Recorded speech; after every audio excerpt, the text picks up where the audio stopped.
Hi, everybody, and thanks for joining us today for the 7th of our roundtables. My name is Doug, and I'm one of the co-founders of Intelligent People. If you don't know us, we're a specialist product recruiter with close to 20 years experience recruiting product talent up to board level. We provide permanent and interim services, both contingency and exec search. Roles include product ops, product design, and product management up to CPO level. Please do go to our website to see the current live roles. The theme today is scaling product management teams, and we have three speakers who are going to share their thoughts. Firstly is Namrata Samah. Namrata is the CPTO, and she's the founder of CPO Track and Women in Product UK, who Intelligent People partner. And Nam is covering assessing your team's readiness to scale. Then we have Yulin Lee, the Chief Product Officer at Onfido, who is talking about strategic planning to support growth.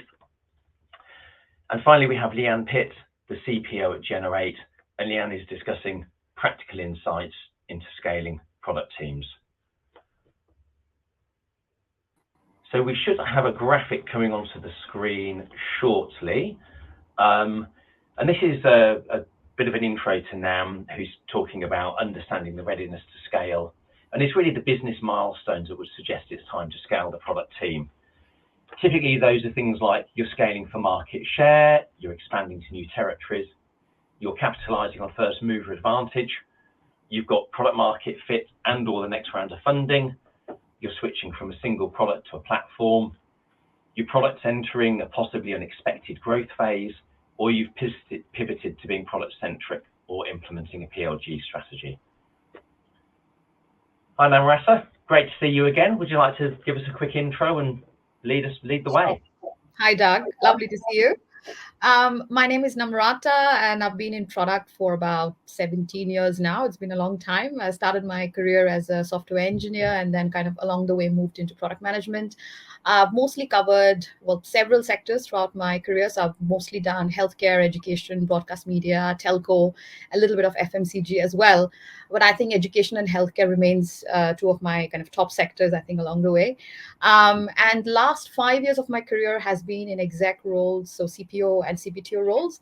My most recent role has been as a chief product and technology officer at a PE-backed education business. And as a side project, I also run Women in Product UK and CPO Track. These are two communities that are actually expanding very fast. So scaling for me is not just about the businesses where I work, but I think from a community perspective as well, because it's pretty hard to actually scale a community and make sure that it retains the quality. So this topic is very close to my heart. Thank you, Doug, for thinking of me. No, not a problem. And you've obviously scaled several times. So I guess it brings us to understanding readiness to scale. So, yeah. Yeah, I think that's tricky. I mean, most companies where I have worked, so I've never worked in very early stages.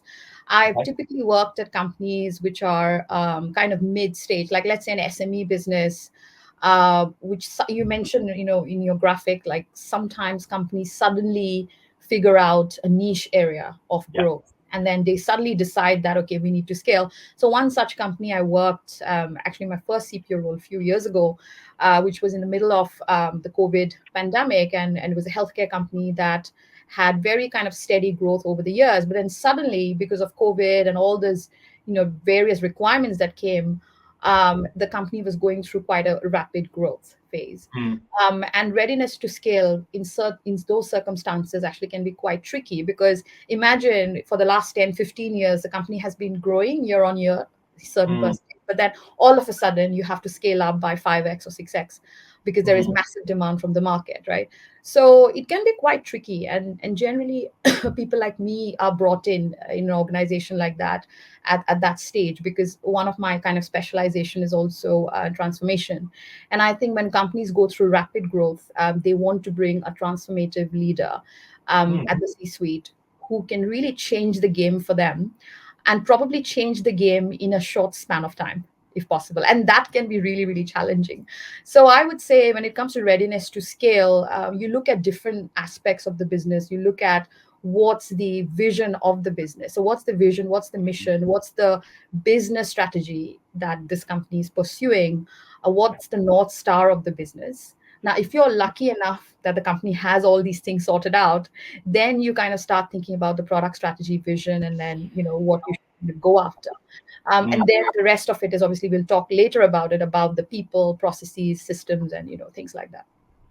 So how do you do that? Because this happened with, say, Zoom, didn't it? We had Yes. COVID. Zoom sort of went from Exactly nothing to everybody using it. Yeah. So how do you sort of, I guess if you're in that situation and you're looking to build the foundation, how do you go about doing it? How do you look at getting the product vision, team goals? Talk us through it. I always, for me, I always start from the basics. I always start from, what is our customers' understanding of us as a company and as a product. So I always start from the customer to understand, what they are experiencing from our product and what they expect to see from our product, going forward. And then I think what is important is the people building the products as well, because in a lot of companies, what happens is when your budgets are quite limited, and let's say you're only making X million a year, you will probably have a smaller product team. You might not have very senior people at the leadership levels. You might not even have a proper leadership level as such, right? So it might be a very flat structure, which means that the team is more tactical in nature. The team is more focused on delivery. So it's more of a delivery function in many ways than a strategic function that actually partners with commercial and partners with customers, right? So that happens a lot. Now, moving a delivery function, like a product team, which is mainly a delivery team, now moving that, or let's say transforming that into a strategic product function, and then adding various layers below that, I think that is quite a big challenge. So for me, I think I try to first look at what's the jobs to be done, like what is expected from this team in the next 12 months. And then do we have the skills and the processes needed to achieve that? And very often you will find, so it's almost like, you're diagnosing different things, basically. So the first few months when I join a company, I'm really learning a lot from my team and from the business as well.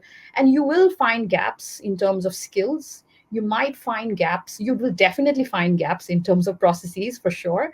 And there's a very high chance that there will be gap in terms of tooling as well. So more from an operations perspective, so tooling, technology, systems, XYZ.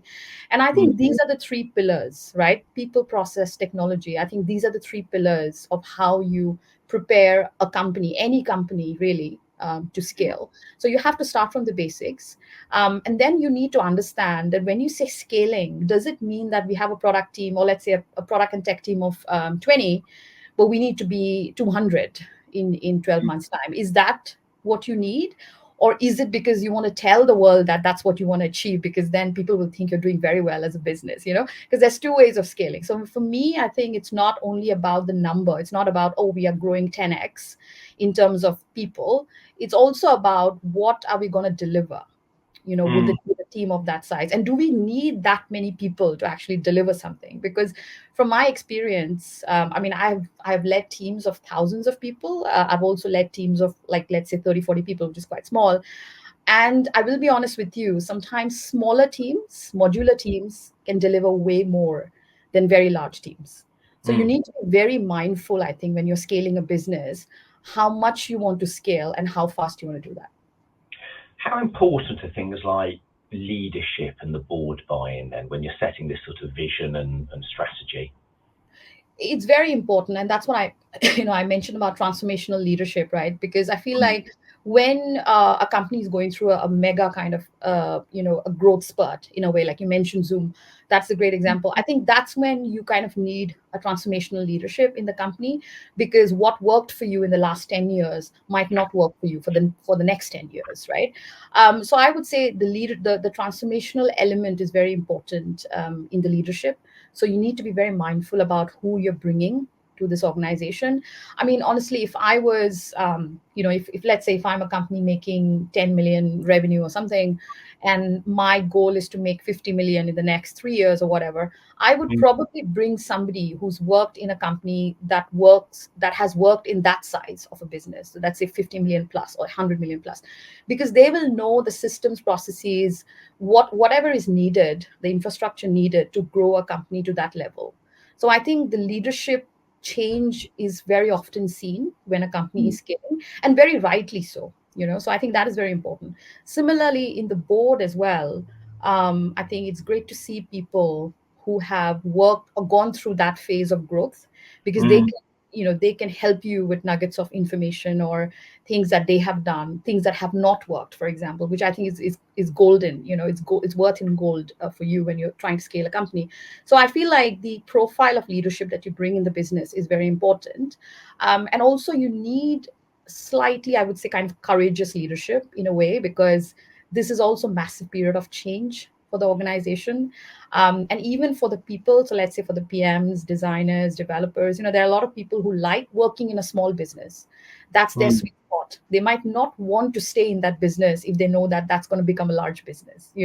So there's also that people change that happens. So kind of there could be reorgs, for example, not one, but kind of multiple reorgs. There could be, you might have to hire people in multiple countries. So stuff like that. So I think there are many different considerations when you select a leader. And ideally, you should go for someone who's done all of that in their previous jobs. Yeah, so you're talking there about aligning getting an organisational culture where there's a buy-in into growth. So that translates into sort of HR, internal comms as well. Yeah. I guess leading people on a journey a little bit.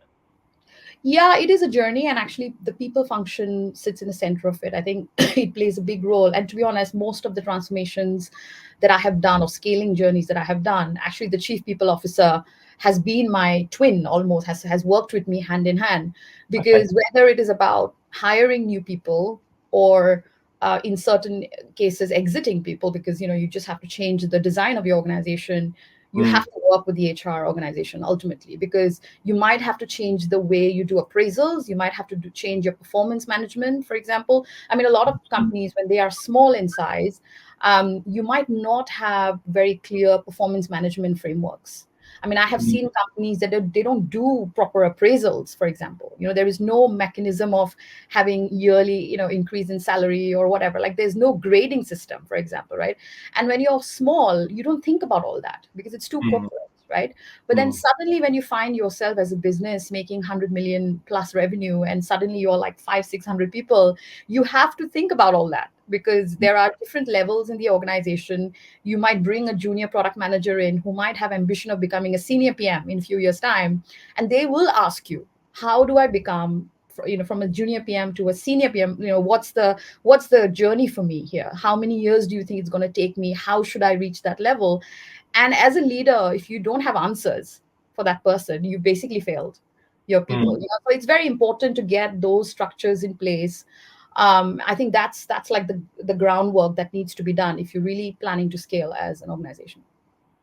So how do you sort of assess the readiness then? Because as you've said, I mean, sometimes a business knows it's going to scale. They've got product market fit. They know they're going to get another round of funding. The board and investors are all, it's ready, it's planned. Everyone knows it's going to happen.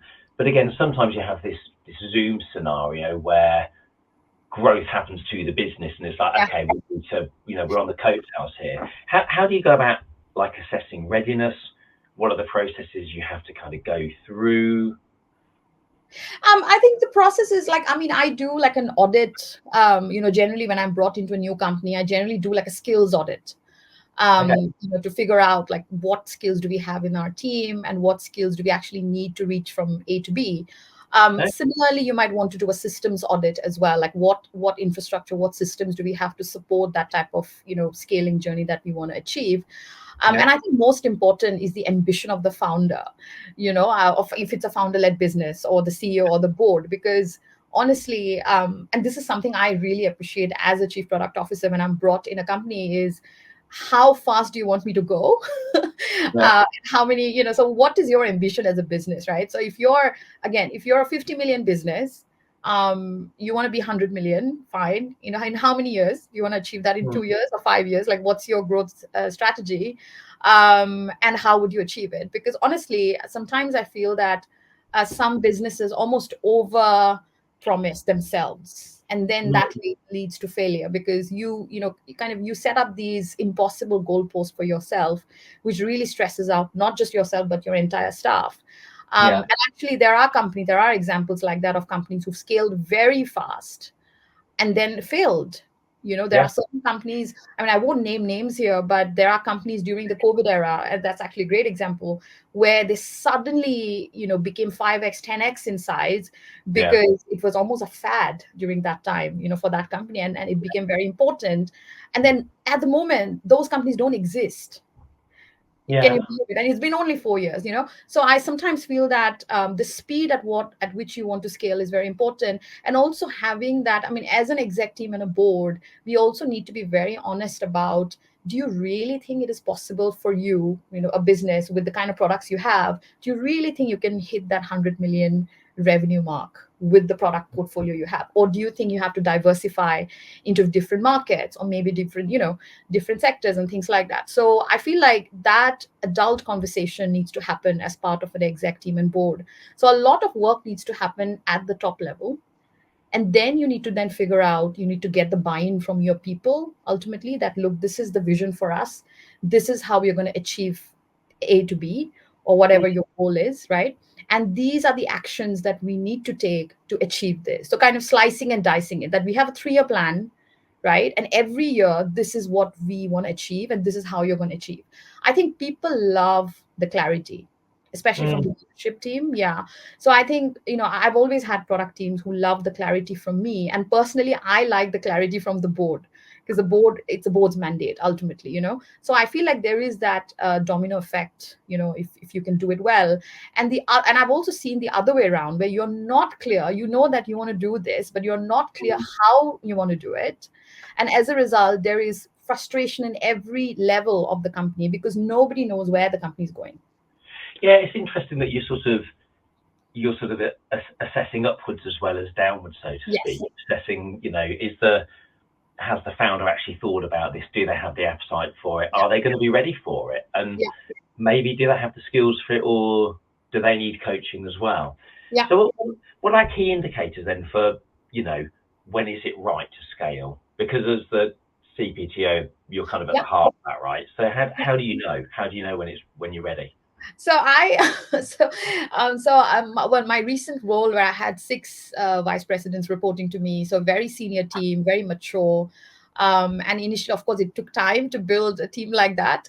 But I used to always tell them in a joking manner that, I think my success is the day where I can make myself redundant, where you don't need me to run this department.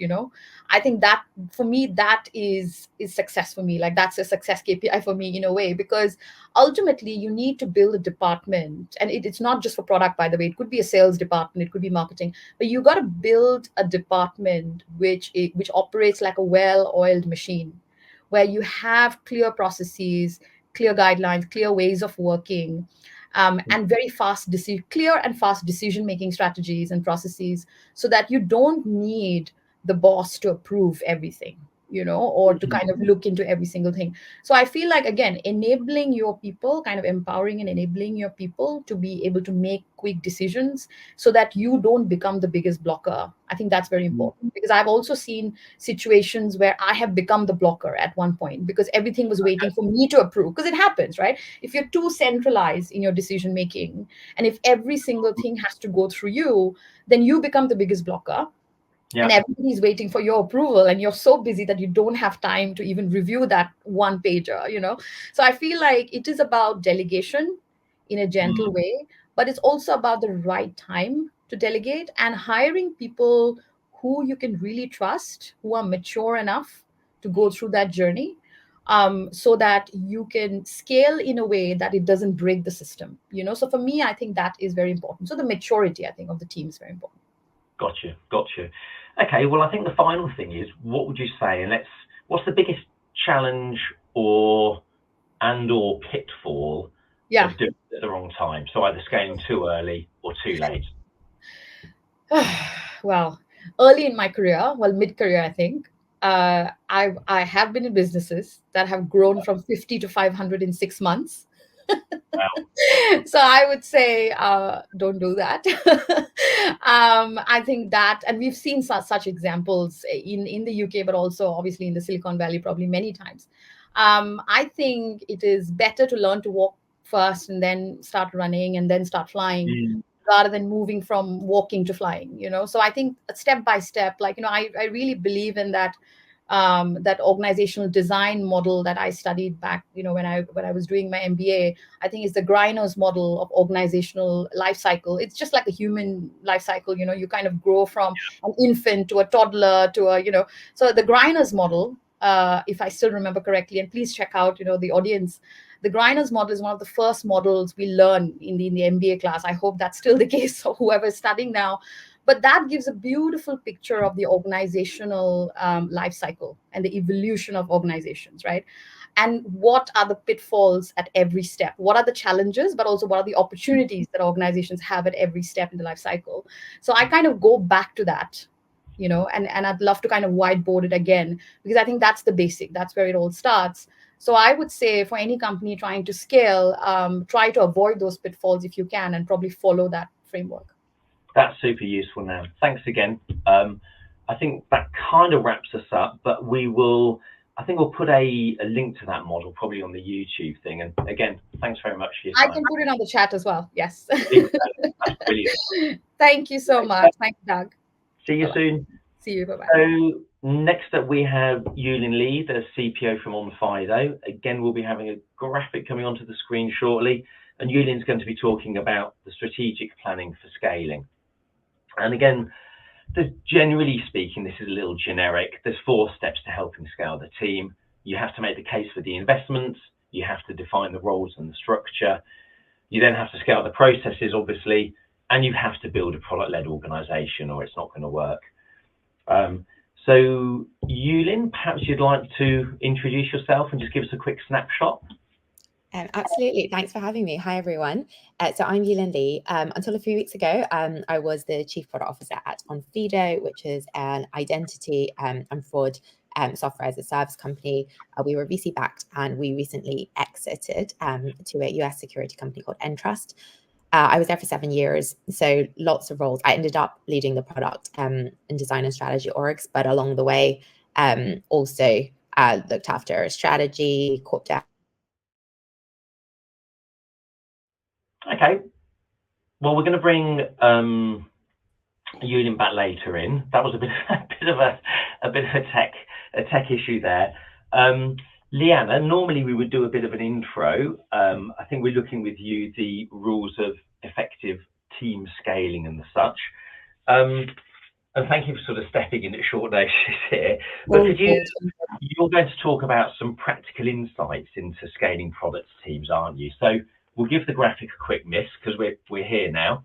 Oh no, the graphic's here. Okay, so the five effective rules are: you start with a plan, you have to control some change, assemble a team, lower the waste, and then establish some process standards. If we could maybe bring Leanne in. Leanne's the CPO of Generate. Hi Leanne, would you like to give yourself a quick intro? Yeah, no problem. So hi, I'm Leanne. So I've been lucky enough to work across multiple verticals and at multiple different scales, building and growing product and design teams. I'm currently Chief Product Officer at Generate, which is a B2C and B2B data company. And we enable consumers to understand, control, and be rewarded for their data. And we deliver consumer insight to B2B businesses on that data. Previously, I've led product and successfully scaled and exited We Got Pop, which is a film and TV backed startup. We were backed by Octopus Ventures.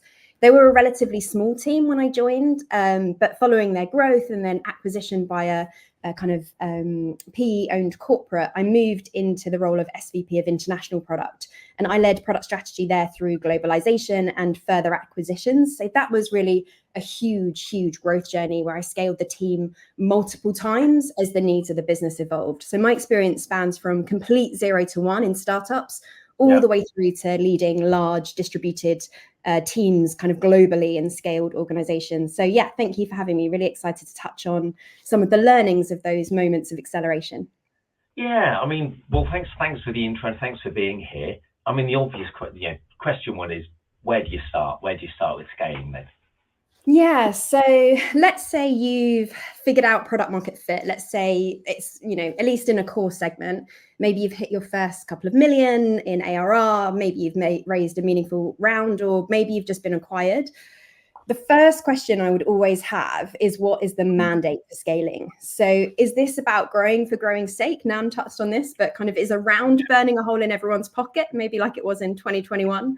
Or is there a different reason? Are you taking over new territories? Are you hitting new segments? Are you going for enterprise? Okay, cool. So if that's the case, what does success look like? And how do we create an org design that is going to deliver those key results? So for example, as you get bigger, have you got teams focused on product componentry? So you've got someone on onboarding, someone on search, someone on basket, or is it more sensible to shape your teams around P&L, maybe reporting into different GMs, or someone on enterprise, someone on main market, or even different territories? Or if you get into it, is the mandate actually about EBITDA? So is this really about getting everything really tidy because there's a transaction on a 18 months to 2 year time horizon, and therefore scaling is actually a synonym for doing more with less, which probably has a totally different model attached to it. So like with everything in product, the first question is why. Okay, well, let's start with the human element of it then. How would you approach that? Let's assume you got the why. Let's look at the human side of things. Yeah, of course. So scaling is not just about headcount growth or feature velocity. It's really about people. And the reality is not everyone finds growth and change comfortable. So your early team, they've been with you since the round the founders kitchen table days. They're really invested in your story. But as you scale, the company inevitably changes. Suddenly they're in a bigger, more structured organization. There's more governance. They used to own the whole thing. Now maybe their remit is narrower and you've brought in lots of people around them. So it's easy for people to feel lost during that change. There tends to be two outcomes here. Either you work with them to create self-awareness and coach and support them in that new role. And that's the best outcome, obviously. And I've seen that work really well with people that have an inherent growth mindset. Or some people are just genuinely happier in early stage businesses. They love owning everything and wearing all the hats. They love everything when it's all on fire and there's no governance and everyone's a generalist. But as you grow, an organization does demand specialisms, and that transition can be jarring. So supporting coaching, self-awareness and reflection, for me, are positive engagement kind of mechanisms in both of those outcomes. So my first tip is to sort of embed reflective practice in your BAU with your teams, especially through times of growth. So ensuring there are standalone, separately titled meetings in the diary. It's really easy to get lost, especially through growth in the kind of day-to-day of one-to-ones, the kind of the stuff in the list of the crises you're kind of ricocheting between, or the priorities or the catch-ups or whatever. But having a kind of regular monthly session in the diary that's solely focused on reflection, to step back and nurture that self-awareness and reflective practice, where you as a leader can be fully in coaching mode, not directing mode. You can be asking big questions and encouraging self-awareness and reflection on progress, development, aspirations. That can be really powerful investment to support your team in building the awareness of how they can adapt and how they can reach their potential in the new model. At Pop, we had several cases where roles completely evolved as the organization did. So we had really strong all-rounders. They were wearing loads of hats in the 0 to 1 stage. And then they really found their place as specialists within a scale organization through really intentional and active reflection on their skills and the needs of the business as it scaled. Some in product, but others in customer success, others in training. So it really depends on the individual. Yeah, it's interesting because obviously, we recruit for companies, and often you get people who they're very centered about what they're good at and what they like. And sometimes it's because they've joined a startup and it wasn't what they expected or wanted, or sometimes it is what they expected and wanted. So I guess those sort of reflective sessions will help people. Getting on to, you've got this team in the right headspace then, and they understand the mandate. How do you get that team set up to succeed? Yeah, so I mean, as you scale, you no longer have a single team, right? You've got an entire organization that now needs alignment. So this is where intentionality really starts to matter. One of the biggest mistakes I've seen through scale is people underestimating the need for intentional alignment, because you're adding layers, you're adding teams, you're adding complexity, you're adding process. So you have to ensure the organization stays in sync. So prioritizing a proper cadence and structure around internal team alignment as you grow. So how does squad A know what squad B are up to? How are you enabling the kind of osmosis of context building so that they can both still pull in the same direction? And please, God, learn from my mistakes. Unless you want your job to become like 50% reformatting, get everyone on consistent tools and processes and templates. Like yesterday, a top tip is to standardize the product operating model.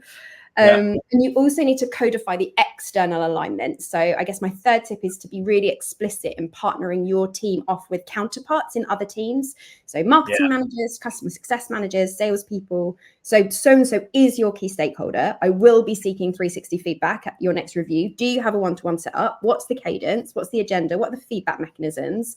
To ensure that you have strategic alignment with their your counterpart as their functional head and the other executive, but you need to be building the kind of operational alignment and relationship building at every level of the organization, because it's not just your team that's growing, the whole organization is growing with it. So you need to codify and be super intentional about creating systems for alignment.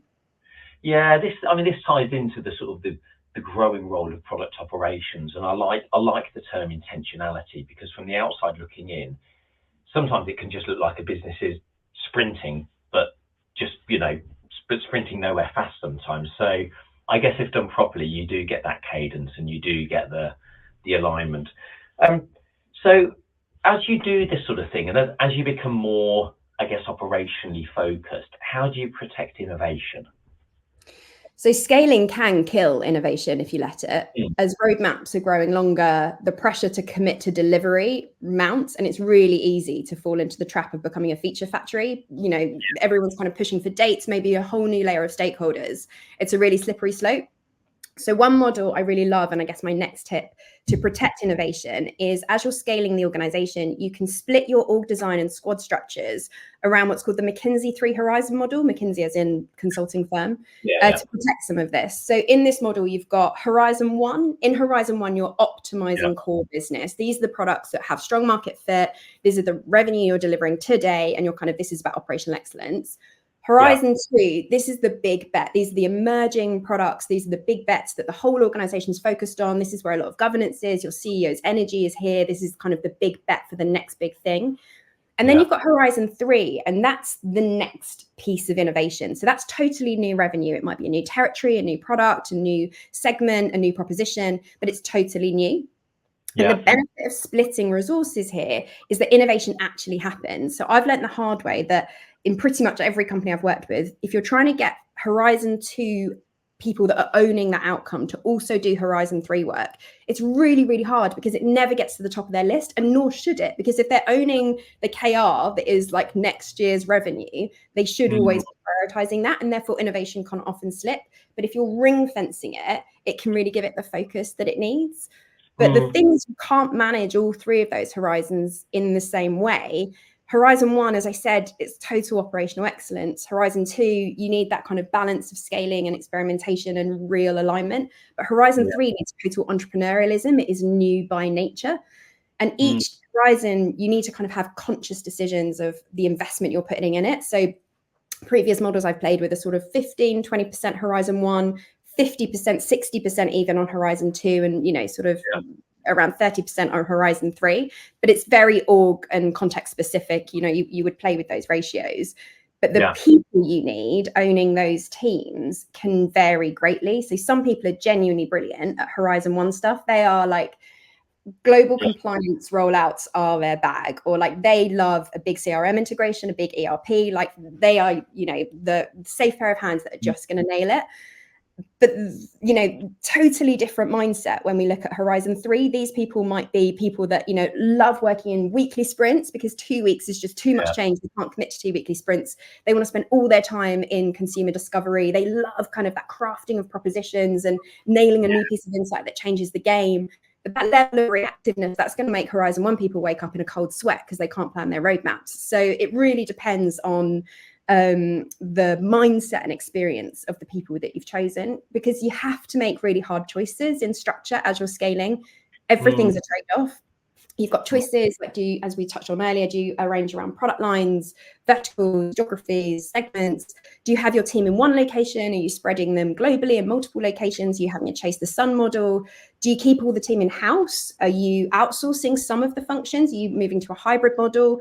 I've done most of these, and there's trade-offs for all of them. There's no one size fits all. So the key thing in terms of those choices around structure for me are aligning it with the mandate that we talked about at the beginning. And so by that, I mean, what's the overall outcome we can't miss on, and make sure that you and the CEO and the board are completely aligned on what that is. So I've learned in a corporate role to get really clear on that with the full exec team, because initially what they think the mandate might be, say growth, when you play out the finances of that, when you play out the org design and the financial model against that, actually what they really mean might be something totally different, maybe profitability. So it's really important to ask the hard questions and not just take it at face value, because you end up kind of maybe letting everyone down, even though you've done what you thought, you know, the mandate was. So playing through the model, like, okay, cool, we're doing growth. If we achieved X growth at Y revenue, at Y margin, does that work? No. Okay. If we succeed in this new territory, but only at this ACV, does that work? Okay, cool. So what do we mean by that? And really, really getting clear on that, because otherwise the choices in org design can cause friction, which is what happened to us until we kind of reset on the mandate and got realigned with it. Okay. So all those are fine, but the structural decisions need to be around driving that outcome. And being responsive to the different phase. Because if you're early stage, it might be, cool, we need a hockey stick metric because we're going to raise against that in 9 months. Right, I'm going to structure my org around that. Or it might be, right, we're going really hard into revenue. Then they might pivot and say, right, it's all about EBITDA because we want to sell within 18 months. So the mandate can shift as the organizational life cycle evolves. And that's why scaling isn't a one and done exercise. It's iterative as the business evolves. Okay, so I mean, obviously, you have to work out the shifting dynamic of that, and you have to get the team kind of engaged. But if they're in the right structure, how do you ensure that they're doing the most impactful thing? You know, because people's job roles are changing, right? And the outcomes are changing. How do you ensure that? Yeah, completely. So I would say that as a product leader, your job then becomes chief aligner between business strategy, product strategy, execution. So getting total clarity on what you're trying to achieve and why. Your job becomes saying it, saying it, saying it again. And when you're really sick of saying it even more. As the business grows, more people are coming in and they don't have the historic knowledge, the vertical knowledge, the business context that you and the early team did. So you need to growth hack and codify that context and communication, because reminding everyone of what they're doing and why they're doing it and what direction we're pulling in protects velocity, which becomes really essential. So one hack I really love is to level set with team kickoffs. So this can either be quarterly kickoffs, which I've done pretty much for a decade, which I really, really love, or specific initiative kickoffs, but getting a cross-functional team together. So product design, development, customer success, marketing, whoever's on the bus to achieve the outcome. And kind of level setting. Maybe the GM is talking about the commercial opportunity, maybe the technical team and talking about the technical architecture, maybe the product team and talking about the market needs or user needs, but everyone hears the same context to level set that. So everyone then really gets aligned, and it can be a kind of really powerful mechanism for alignment. Yeah, so this segues in nicely into something I wondered, which is when you're scaling a product function, how does your job change? How does the role of the CPO change? Yeah, it really evolves. So in the seed stage, in that kind of really 0 to 1 stage, you're the gardener, you're planting all the seeds, you're hands-on with everything, you're deeply involved in the details, you're defining the product strategy, maybe you're talking to customers, you're out with sales, you're hearing the feedback, you're iterating the proposition. It's really craftsmanship focused. But as you scale into growth and the kind of the garden starts to grow, you shift from nurturing everything yourself into more systematization. You're creating the systems and enabling them to be self-sustaining. So you organize your teams and you make sure you've got the right processes and tooling and alignment. And then it becomes more of an ecosystem. So your role evolves from sort of gardener to landscape architect. So at this scale, you're not individually managing rows, but you're making sure that the entire environment is self-sustaining. So you're providing direction, you're trusting that your team are looking after their patch, and your focus becomes the health of the whole. And it's about being really aware of the role you need to play now, because it's not linear. You might be in ecosystem mode, and then you're with your Horizon 3 team, you need to dive into gardener mode again, or there's a massive issue between teams not communicating, you need to go into growth mode and sort that system out. So I'd say my kind of final tip is to get the coaching you really need to develop that reflective practice yourself. I cannot over advocate for kind of reflective practice and having that partner to ideate and vent with as you grow. Yeah, that sounds good. So have you got, I think we're probably going to have Yulin back in a minute. Have you just got like a final wrap up you can give us? Yeah, sure. So I'd say scaling product is brilliant and messy and complicated, but I love it as you're literally designing a function and way of operating. So it's not trite when people say that your product is now your product function. But if you focus energy on like bringing people with you, protecting innovation and getting the right model for your strategy, it's completely brilliant. So just remembering that it's not really about growing headcount. It's about how you're growing your impact. That's been amazing. Leanne, thank you so much for your time there. That's really, really good. And thanks for stepping in as well. Oh, no worries. Take care. And I think we have Yulin. Yulin, we're back and we're going back to stage 2, I think. So thank you so much. I think just to recap, you had you'd covered the sort of anchoring the product scaling strategy to the financial model. So and I think we got most of that. So thank you for that. I guess the next thing is how would you balance today, tomorrow, and the long term? And just to remind the audience here, Yulin's talking about strategic planning for scaling here. So how do you balance today, tomorrow, and the longer term? Yeah, it's interesting that Leanne actually mentioned the McKinsey 3 Horizons model, because I think if you're at the point of scaling, then you have an engine that works, right? Because if you don't have an engine, you shouldn't be scaling anything. You should be working out what your engine is and what your product market fit is, or your company market fit as well. But once you do have the engine sort of runs itself, because you'll have smart people across all of the different parts of it who all want to be successful. So everyone wants to ship new things. They want to make customers happy. They want to sell things. And the engine just goes.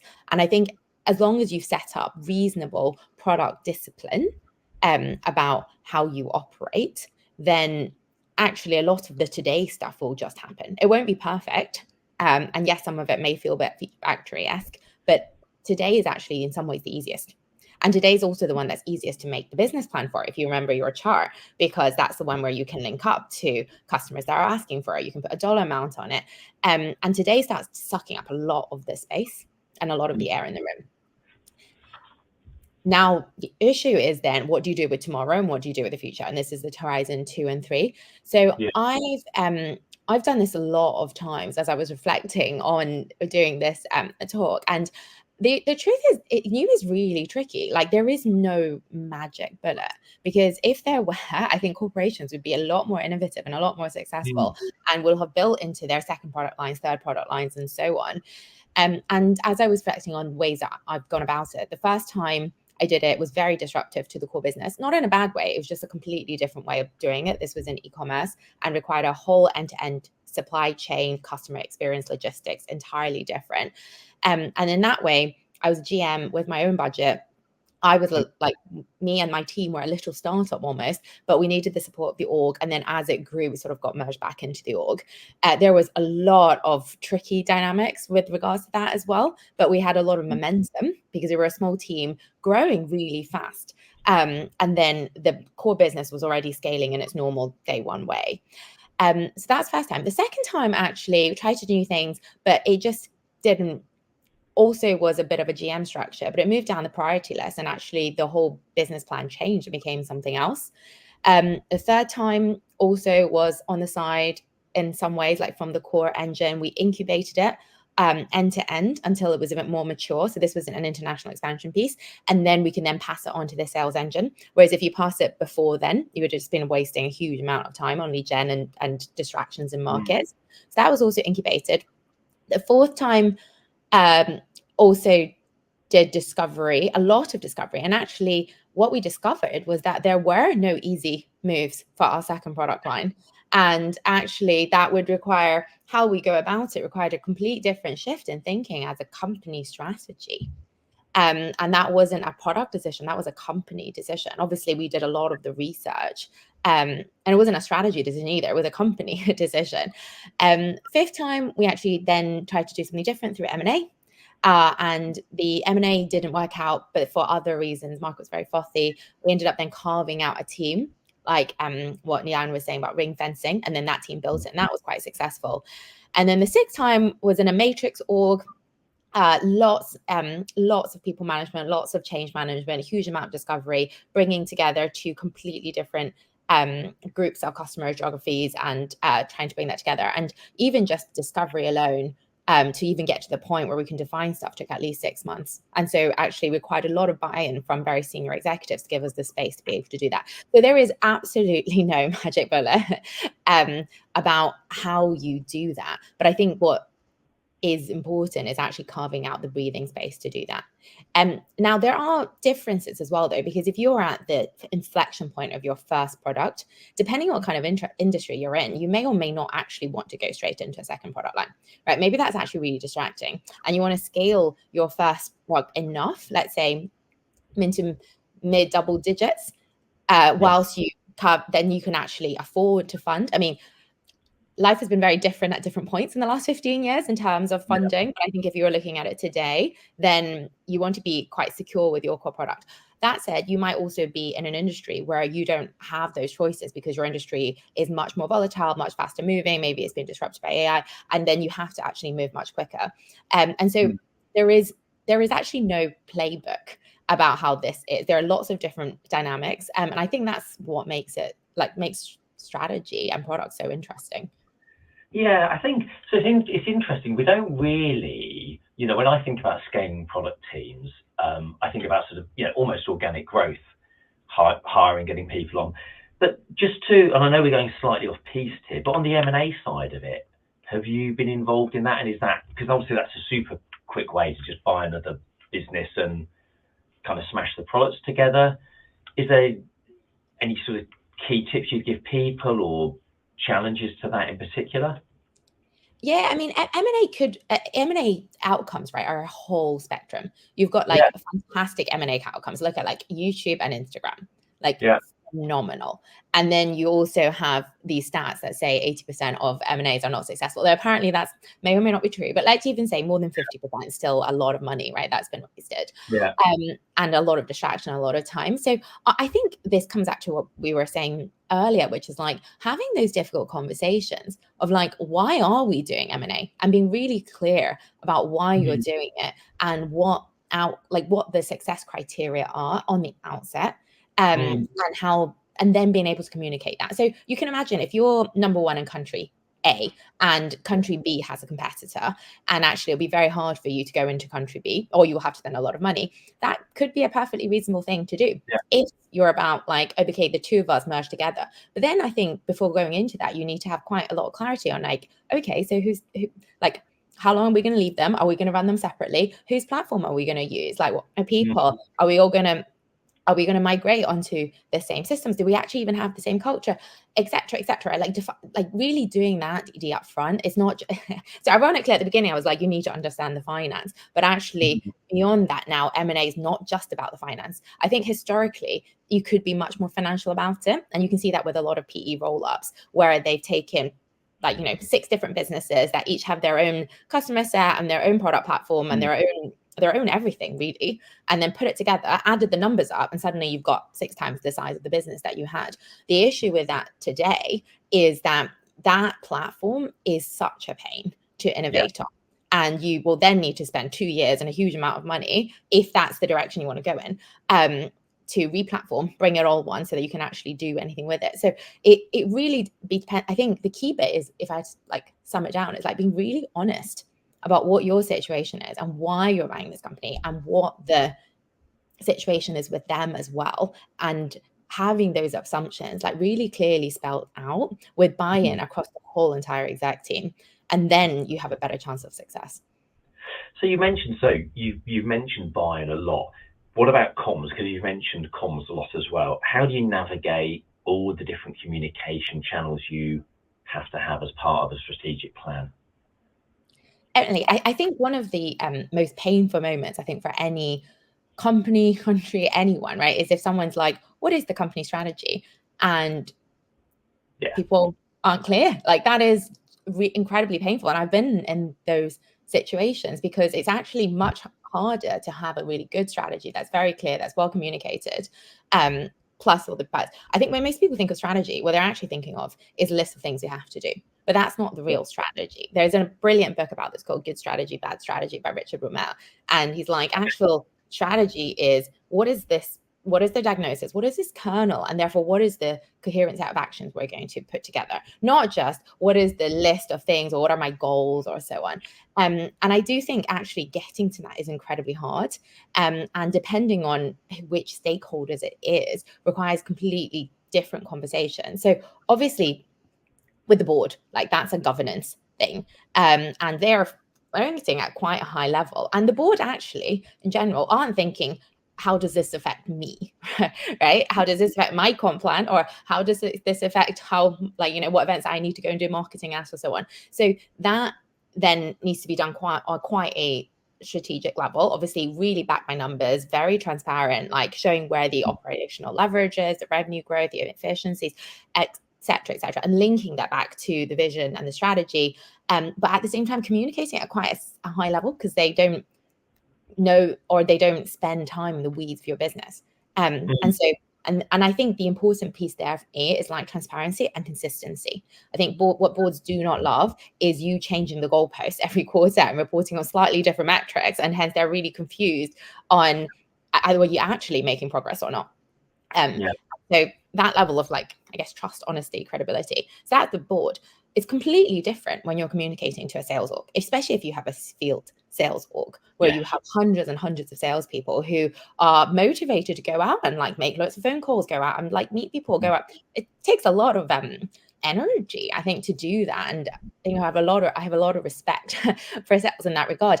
They care about very different things, right? They're not thinking about the operational efficiencies of the company. They're thinking like, what's my target?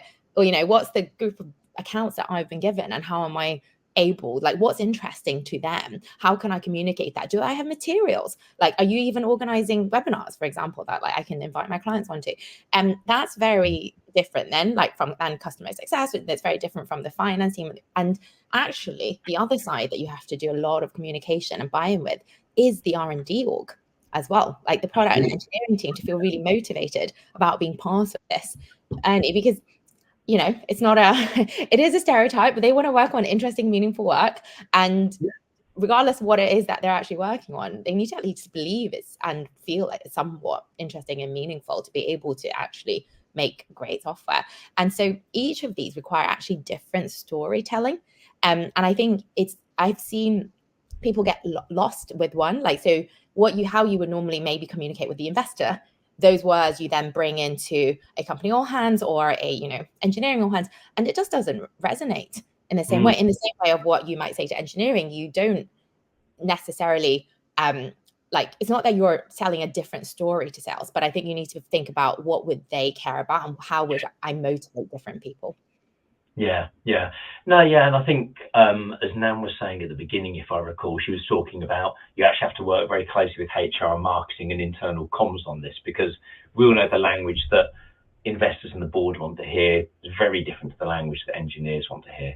So is there a final thing you'd like to sort of recap on? Or I think as someone who's been chief strategy officer and chief product officer, I think one of the pieces is that I really see the two coming together.